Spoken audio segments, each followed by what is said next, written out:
En cualquier sistema normativo existen los derechos. Seguramente tú y yo conocemos cuáles son esos derechos que se nos reconocen legal y constitucionalmente.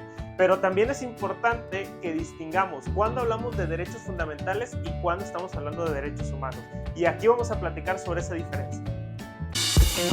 Esto es Un Latte Jurídico, un podcast para quienes nos dedicamos al mundo del derecho y también para todas las personas que quieren conocer sobre estos temas. En este espacio charlaremos sobre temas jurídicos pero explicados de una manera tan sencilla que todas y todos los entenderemos.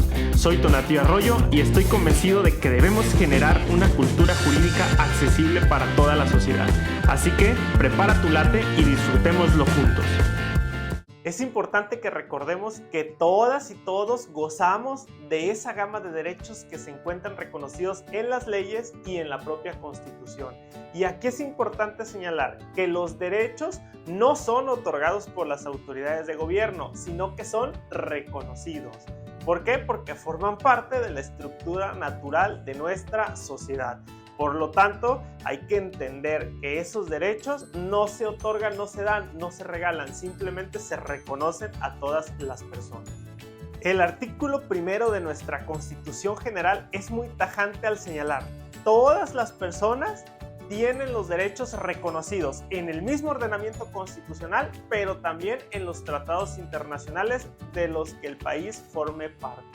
Por lo tanto, además de los derechos reconocidos en nuestra Constitución, como extensión también se nos reconocen los derechos en el orden internacional. De ahí la importancia que conozcamos los derechos reconocidos en el orden de nuestro país, pero también en ese ámbito internacional. Aquí me gustaría abrir un paréntesis, porque la Constitución en el artículo 1 señala que todas las personas. Entonces habría que cuestionarnos, tanto personas físicas como personas morales, como pudiera ser una sociedad, ¿tienen derechos?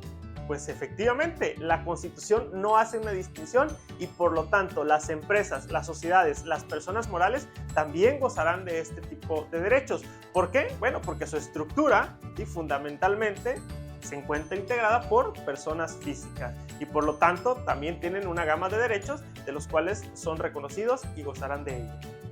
Ahora bien, es importante que técnicamente distingamos entre derechos fundamentales y derechos humanos, porque muchas veces en la academia como en la práctica los utilizamos como sinónimos, cuando existe una muy sutil diferencia entre estos dos conceptos. Ojo, cuando nosotros hablamos de derechos fundamentales nos referimos a todos aquellos derechos que están reconocidos en un ordenamiento fundamental. ¿Y cuál sería un ordenamiento fundamental? Pues en el caso mexicano, nuestra Constitución General. Por lo tanto, el derecho a la educación que se encuentra reconocido en el artículo 3 sería un derecho fundamental por estar integrado a ese ordenamiento, a esa Carta Magna. En cambio, son derechos humanos aquellos que son inherentes a las personas por el simple hecho de ser personas, e independientemente de que estén o no reconocidos en un orden fundamental. Por lo tanto, el derecho a la educación sería un derecho humano, pero también un derecho fundamental en el caso mexicano, porque es inherente a la naturaleza humana, pero además está reconocido en nuestra Constitución. Vamos con otro ejemplo, el derecho a la vida. Si nosotros buscamos en los artículos que integran a nuestra Constitución General el derecho a la vida, no lo vamos a encontrar expresamente reconocido en ella. Pero bueno, no quiere decir que no lo tengamos, ¿sí? Sí tenemos reconocido ese derecho, pero en el caso mexicano no es un derecho fundamental, sino que es un derecho humano. ¿Por qué? Porque la simple naturaleza humana pues hace que tengamos y gocemos de ese tipo de derechos. Pero es importante que distingamos conceptualmente y técnicamente entre derecho fundamental y un derecho humano. Evidentemente que más allá de esa distinción que nosotros estamos haciendo, pues la verdadera importancia radica en garantizarlos, ¿sí?, bajo los principios que la propia Constitución en el artículo 1 reconoce y regula. Aquí le vamos a dejar, recordemos y que nunca se nos olvide, no es lo mismo un derecho humano que un derecho fundamental. Nos vemos.